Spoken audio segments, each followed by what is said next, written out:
You're listening to the REI Marketing Nerds Podcast, the leading resource for real estate investors who want to dominate their market online. Dan Barrett is the founder of AdWords Nerds, a high-tech digital agency focusing exclusively on helping real estate investors like you get more leads and deals online, outsmart your competition, and live a freer, more awesome life. And now, your host, Dan Barrett.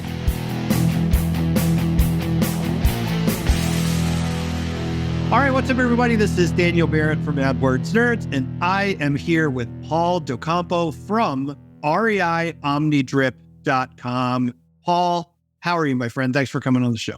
I'm doing great, man. And thanks for having me. Yeah, so we are going to get into not the weeds of marketing, because that sounds negative. We're going to get into some of the details of, I think, what makes marketing for real estate investors effective. This is going to be a highly sort of immediately applicable, tangible, sort of pragmatic sort of episode. I'm super excited to dig in. Before we do that, let's talk about you a little bit, just kind of introduce you to the audience. So let's talk about who you are. Like, what got you into real estate? Before you got into OmniDrip, and we'll talk about that in a second, what was your introduction into investing and how'd you get started? Yeah, it's started back in, I want to say 2015. I think everybody's story is kind of similar, where they got trouble, they have financial troubles, or they want more, and they read Robert Kiyosaki's book, Rich Dad Poor Dad, right? That's yep. Everybody's right? Okay, got to read it at least once. Here. I wish I had a fantastic, epic story on how I got into it. No, it's just the boring, Rich Dad Poor Dad introduction. But the whole 9 yards. The going on the rabbit hole of bigger pockets. Diving into that, trying out mail, doing all kinds of stuff. But make a long story short, I started land flipping. That was kind of my bread and butter. Mobile home flipping as well. Mobile home into notes for the cash for the passive income there. So I did that for a while. At the same time I was doing this, I think everybody as an entrepreneur goes through a stage of like weeding through tall grass, not knowing exactly where they're going to end up, not even knowing no map to get to. And so at the same time, I'm in two paths. I'm land flipping, mobile home flipping, and at the same time, I'm also learning about copywriting. And I kind of just by accident fell into it.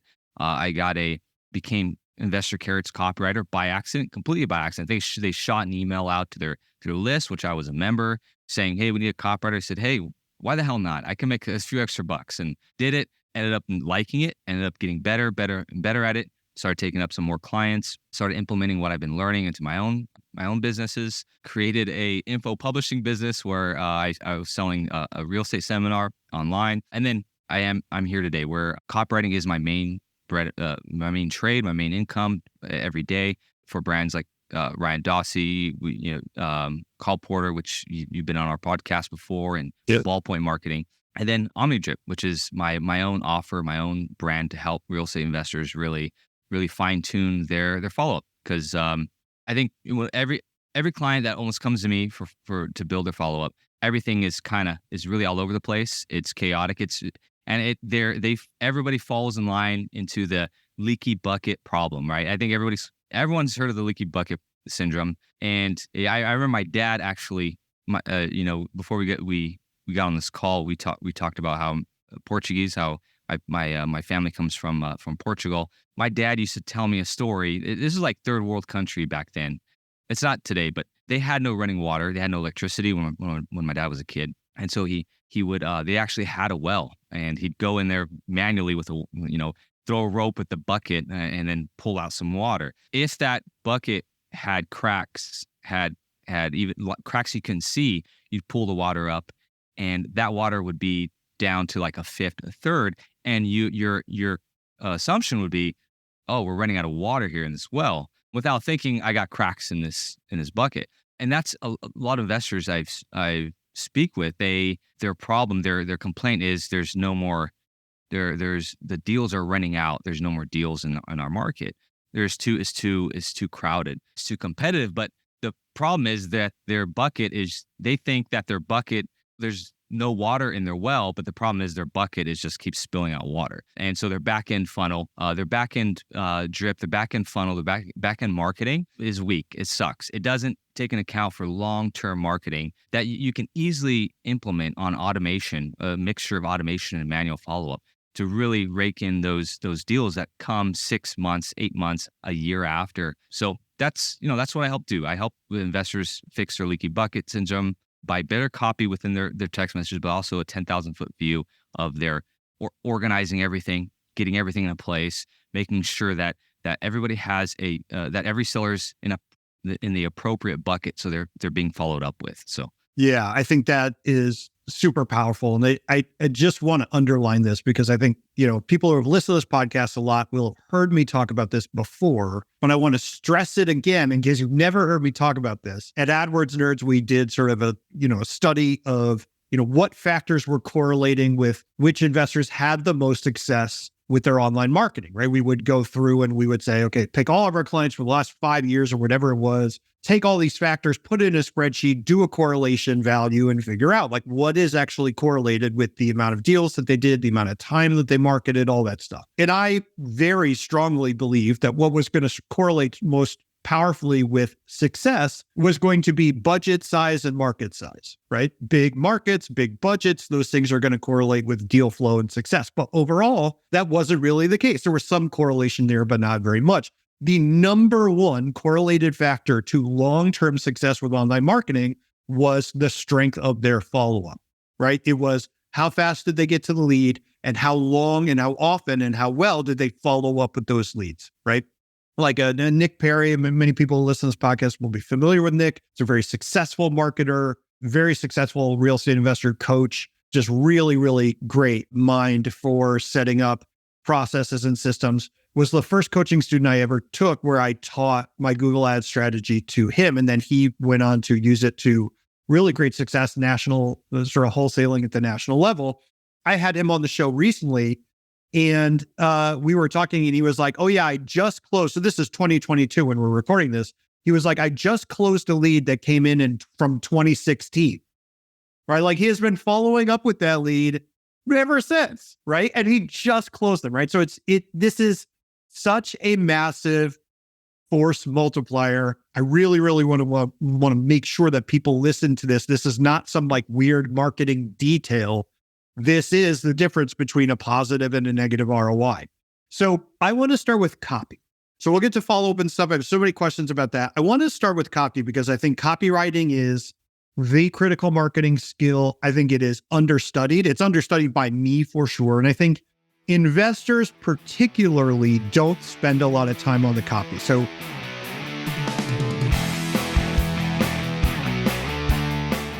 want to find motivated seller leads online, but don't know where to start? Download our free Motivated Seller Keyword Report today. AdWords nerds have spent over $5 million this year researching the most profitable keywords for finding motivated seller leads. And you can grab these exact keywords when you download our report at www.adwordsnerds.com/keywords.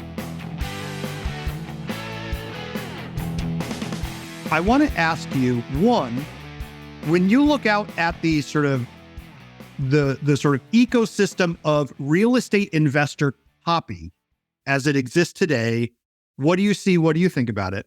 And two, what are some things that investors can do to improve their copywriting generally? Okay, so depending on the context of what you're doing is going to change.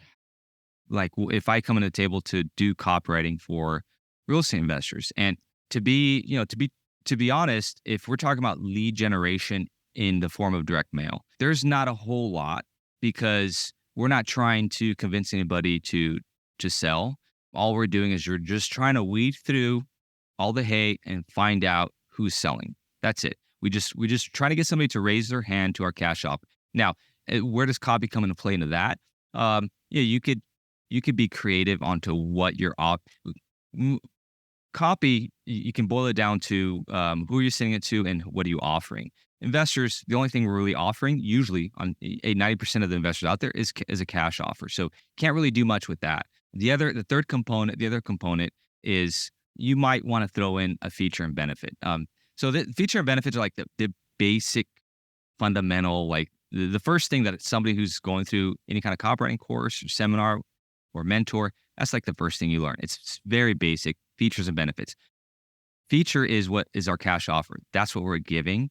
The benefit is what does that cash offer do for the seller? I think we a lot of times assume that that they know exactly what we're bringing to the table, but they don't realize that cash offer could mean that it saves them from embarrassment. If, say they're going through foreclosure and they have to put a sign up to list the property because they're going through foreclosure, that cash offer could mean they can sell with all their crap left behind. And I actually had to deal with this. Not that I was a motivated seller, but you have so much junk piled up in your house, and it's like, what the hell am I going to do with all this? Like, anytime you move, it's never been so painful in your entire life to like realize just how much stuff you have. And like, you got that drawer that's just filled with like padlocks and keys you don't have, like weird stuff. And it's like, I got to move that. It's like a nightmare, right? So it's like, so how much of a relief it is for a motivated seller. I mean, you don't have to even be motivated to be like, this guy's going to buy this house and I don't have to be embarrassed by the amount of crap that I have.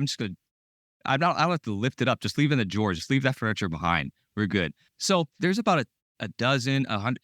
One of the best exercises that somebody told me to do early on in my career by an old school investor. This is, I was having trouble being face to face with sellers, trying to quote convince them to even consider my cash offer. Is he told me to sit down and write down 50 to 100 different ways that you bring value to a seller. And that exercise really, it gave me confidence in what that I actually bring some value to this market. I think that's a lot of newbies struggle with that. It's like, they think it's just about price. It's just about the discounted price. When it's not that. There's a whole lot more that goes behind in the seller's head that you can help bridge the gap. You can help bring a solution to it. So all those are the benefits that we can, that list that I wrote down is all the benefits you can bring. So that's something in terms of follow-up marketing, going back to follow-up marketing, that is the biggest thing that a lot of people have struggle with when writing a follow-up marketing messaging system is they can't think outside of the variations of, are you still interested in selling? That's like, 2 or 3 variations of that, and that's their whole messaging format. But when in reality, like I said, there's a dozen or so benefits that we can actually remind them of. We can say, hey, John, this is Tim again, letting you know that we're still interested in buying your house, and you can leave all your unwanted things behind. Call me so we can lock in that price. A simple, it's asking if they're still interested in selling, but you're also subtly giving them a reason why that they may not be aware of, or to remind them of it again. The next message may list another benefit or feature, So that's probably the simplest way people can use copy, is the whole basic principle of highlighting the benefits you bring to the table. And the other tip, I guess I can say, this is probably the easiest tip I can give for copy, for improving copy for real estate investors. It's not talking as if you're from the HR department. Okay. That's like, I see so many emails come in from investors in different businesses that I'm in. We've got like some engagement. I'm not going to go into that, but email is stuff that comes into the table. These investors are starting conversation with us, and they're talking as if like, that is straight out of the HR department. Everything's proper English. Nobody talks that way. So even if you're writing to a professional, if it's an attorney, even if it's an agent, a manager, property manager, get a habit of, and I know this probably, goes against what you think is the proper way of writing, but it's really not. Write like Joe Schmo, write like you talk. That's probably because you can communicate things more clearly, and you come in as, hey, this guy's like me, rather than you're putting yourself up on a pedestal, which people don't like. There's a famous negotiator, Jim Camp. Supposedly he taught Chris Voss, but he talked a lot about this called the Columbo effect, where if you come into a negotiation and if you come in all slick, all in a nice car, fancy car, you're setting yourself up really high on a pedestal where people don't like looking up on that pedestal. They don't like looking up. They'd rather look eye to eye or even below. So he says, he talks a lot about how in negotiation, it's okay to stutter, to have your things fall on the ground, to look kind of foolish, or like Columbo. I don't know if you ever remember the show Columbo. He's kind of aloof. You kind of just, didn't think much of him. So because the reason why is because then it breaks the barrier, the tightness people get when they're talking with a stranger. And so that now they can bring down their defenses a bit. So the copy tip for that, just write like you talk. Long explanation, write like you talk. It comes down to personality, right? I mean, and I think the one criticism, not the one criticism, because I have several criticisms, but one of the many criticisms I have of like kind of the state of investor marketing in general is that it's very homogeneous, right? It is extremely uniform. You can't tell the difference between any four companies if you're looking at their websites, because everybody is this weird house logo that they got on Fiverr. And the company is called like, I do something to houses, .org or whatever. And then there's no pictures of people and there's no personality in general, right? And I think even a little bit of personality goes an incredibly long way. Like you said, that feeling of looking up at someone because they've established themselves as this really professional, sort of formal sort of entity, that's anxiety inducing. And I think if you put yourself into the footsteps of a motivated seller, that person's already experiencing a lot of anxiety. They don't need the pressure of having, like Gordon Gekko from Wall Street walking into their house and being like, giving them the Alec Baldwin speech from Glenn Ross, right? I mean, it's like, that's a lot of mixed media metaphors there, but you get what I'm saying? It's like, no one likes that. It's a bad experience, right? But if you're like, hey, what's up? It's Paul. Like even that is just more, okay, I get who I'm talking to, right? So I wanted to ask you, let's get into follow-up specifically. So OmniDrip, which is your kind of product, your service, your company, right? You are focused on follow-up.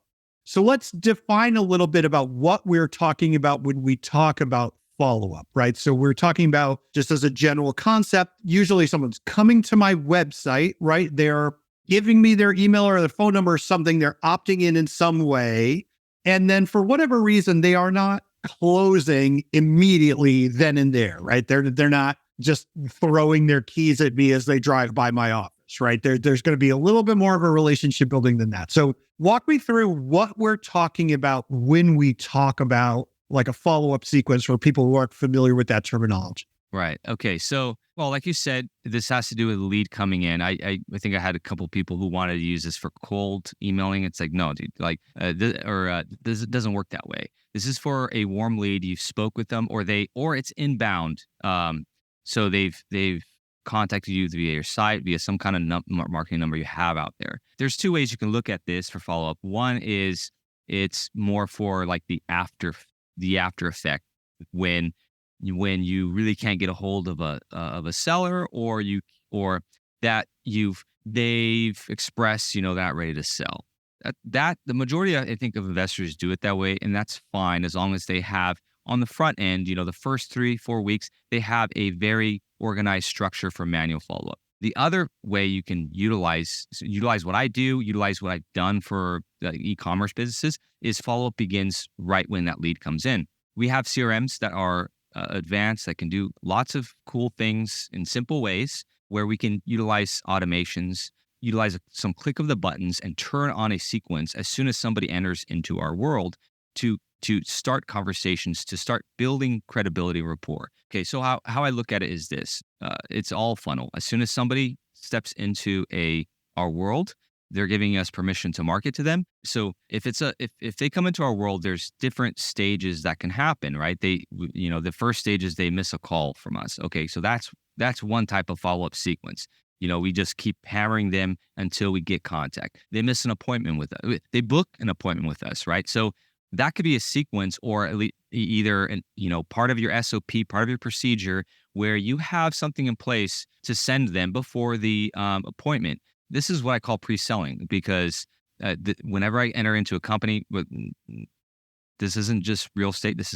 I'm actually doing this right now for another company that's outside of real estate, but I'm trying to pre-sell the person before they get on a sales call. Pre-selling, building rapport, building them as the credible authority in their market, in their local market, for making sure they know exactly what they're stepping into. before they get on the sales call. That way the sales call isn't like, it's just a Q&A type of thing. It's more of order taking, so that's one part of it. There's different sequences that we set up that's more event based. So you get off a call with the seller. They express to you, hey, your offer's too low. We're just going to go fix the house ourselves. Great. That's a sequence, a follow-up that we can do where it leverages that exact scenario. So that it leverages the pain points of that exact scenario, right? They just told us an objection, right? So now we have copy that we can leverage to overcome that objection, right? Because realistically, for that sequence, for that type of seller, most of them aren't going to be actually picking a hammer up and fixing themselves. There's a point that we can give them value. We can tell them exactly, hey, these are the 5 items you need to make that give you most bang for your buck for your remodel. Hey, make sure that you tell your insurance that you're remodeling or this can happen. So we're giving value so that, hey, we're a credible source. We've been top of mind, so that when they realize, hey, dude, repairing a house sucks. I'm not going to be doing this. I'm going to call that dude that keeps messaging me, bugging me about all this value add stuff. I'm going to call him back because I can't handle fixing the house myself. So, that's one example. So anyway, to answer the long story short, I look at it as a funnel. There's a sequence for pretty much any time there's a new event that changes. I segment my leads as well. So what I mean by that is some of my sequences, I split them up into owner-occupant, landlord with tenants, and a vacant house lead. I don't do this for all of them because I try to keep things as simple as possible. I title my sequences very simply, very clear cut so that everyone can use it properly. But for some of them, I do split up where it makes sense. And the reason why I do that is because the pain points of a landlord with tenants is far different than somebody with a vacant house, right? Good. So then that's copy that I can leverage there that separates the two leads, right? If I get off the phone and they express to me that they, I'm going to go ahead and rent the house instead, I'm just going to keep renting it. Well, then I can leverage some copy that pertains to those pain points they're going to discover later down the road, right? It doesn't make sense to send that same message, the same type of copy to a vacant house lead or owner occupant. So those are kind of the fundamentals for follow-up. To answer your question, what is follow-up? I look at it as two ways. One is it's like an after effect, after you've manual followed up quite a bit, or it's a holistic approach. It's when they enter in, you have a system in place, automated or manual, that follows that lead from beginning of the funnel to the end of the funnel. I even have sequences, and I encourage people to put sequences in that after the deal closed. Hey guys, hope you enjoyed part 1 of this episode. It's just too good to limit to one show. Join us next week to hear the rest.